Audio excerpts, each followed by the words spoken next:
यहाँ की रिकॉर्डिंग्स को खुद भी समझना है और दूसरों की रिकॉर्डिंग्स को भी समझना है। हर सीडी पर, ये सीडी है अब इधर, ठीक है, इसको यहाँ सीडी ड्रॉ करते हैं। सीडी होती है ना जिस पे बहुत सारे फोल्डर्स होते हैं गानों के। अब यहाँ एक सीडी है, इस पे 5 फोल्डर्स हैं। इस 5 फोल्डर्स को ध्यान से रखना है अपने पास। हर एक सीडी के ऊपर 5 फोल्डर्स ऑफ संस्कार्स हैं। First folder and a very very powerful folder, जो सबसे पहला बहुत पावरफुल फोल्डर है, पास्ट जन्म से जो संस्कार हम अपने साथ लेकर आते हैं। देखेंगे इसको ध्यान से। 5 folder, 5 folders. First folder, past birth से मैं आत्मा जो अपने साथ लेकर आती हूँ, ये बहुत बड़ा फोल्डर है। दूसरा फोल्डर, हमारे पेरेंट्स से जो हमको संस्कार मिलते हैं। बच्चों को कौन सी एज से संस्कार मिलने शुरू होते हैं? परिवार के संस्कार कौन सी एज से मिलने शुरू होते हैं बच्चे को? क्या लगता है हमारे बच्चों को हमारे से संस्कार कौन सी एज से मिलने शुरू होते हैं?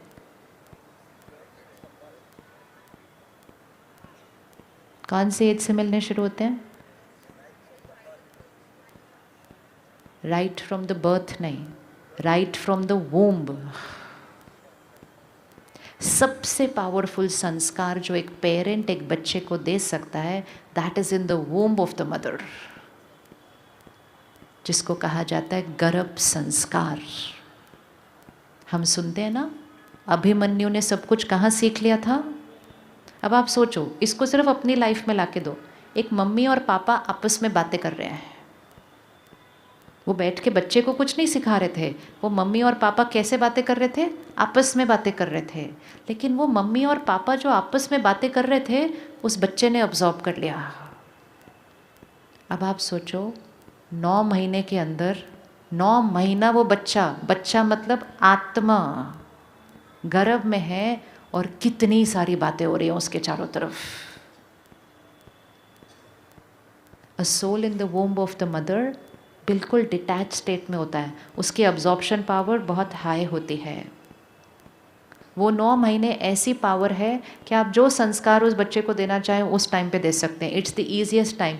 इट्स वो टाइम जो आपका बच्चा आपका हर कहना मानेगा, आप सिर्फ इंस्ट्रक्शन देते जाओ। लेकिन इंस्ट्रक्शन सिर्फ इंस्ट्रक्शन देना नहीं है, वो बन के वो इंस्ट्रक्शन उसके पास जाती है। चेक करना।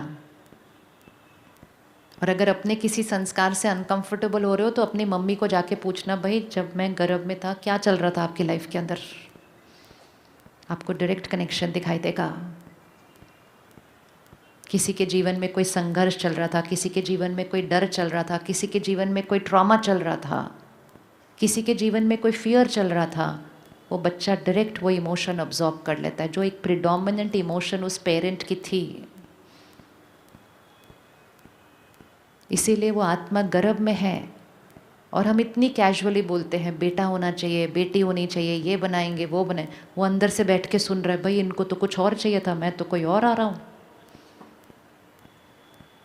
हम नाम भी डिसाइड कर लेते हैं, हम सब कुछ डिसाइड कर लेते हैं। हम कभी नहीं सोचते वो आत्मा अंदर बैठ के सुन रही है। एंड आपको पता है कितने बच्चों के पास रिजेक्शन का संस्कार गर्भ से रिकॉर्ड हो जाता है। They feel rejected by there parent. पूरा जीवन वो पेरेंट उसको प्रूव करने की कोशिश करता है, नहीं बाबा I really love you, I really love you, I know. क्योंकि गर्भ में जब वो बैठे थी आत्मा, तब हमने कैजुअली कुछ बोल दिया था आपस में एक दूसरे के साथ। सिर्फ अभिमन्यु नहीं सुनता है, गर्भ में बैठी हर आत्मा हर बात सुनती है। तो पेरेंट, सिर्फ मदर नहीं, पेरेंट जो सोचते हैं, बोलते हैं, व्यवहार करते हैं, सुनते हैं, पढ़ते हैं, that is that second folder जो हर आत्मा के ऊपर रिकॉर्ड हो जाता है। क्योंकि आत्मा उस समय बिल्कुल आउट ऑफ बॉडी एक्सपीरियंस में, उसकी अब्जॉर्प्शन पावर ऐसे ब्लॉटिंग पेपर की तरह चूस लेगी वो। इसीलिए पहले ज़माने में अच्छे अच्छे देवी देवताओं के फ़ोटो रखे जाते थे, कहते थे इसको देखो, इसको देखो, इसको देखो, तो बच्चा कैसा बन जाएगा। आजकल क्या देखते हैं? आजकल क्या देखते हैं?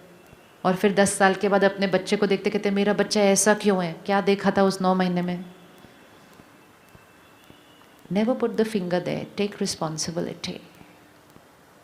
तो सेकंड फोल्डर फैमिली संस्कार, फर्स्ट फोल्डर पास्ट संस्कार, सेकंड फोल्डर फैमिली संस्कार।